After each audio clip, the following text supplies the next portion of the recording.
So a little backstory on me. From 99 to 2003, I served in the United States Marine Corps.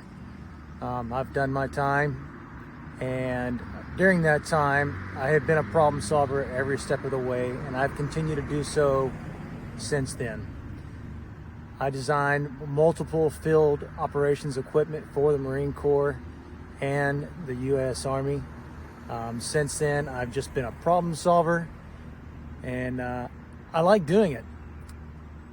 What I want to do is I want to help solve your problem.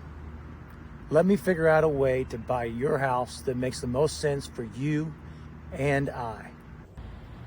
I moved my family here 2.5, almost 3 years ago to build our home for our family. Since then, I have enjoyed every step of the way, the community, the people, and everyone around me. I love the environment. I love helping people when I can. If you have a problem and it involves a piece of property that you need to get rid of, please do not hesitate to give me a call. I'd be happy to help you out no matter how I can.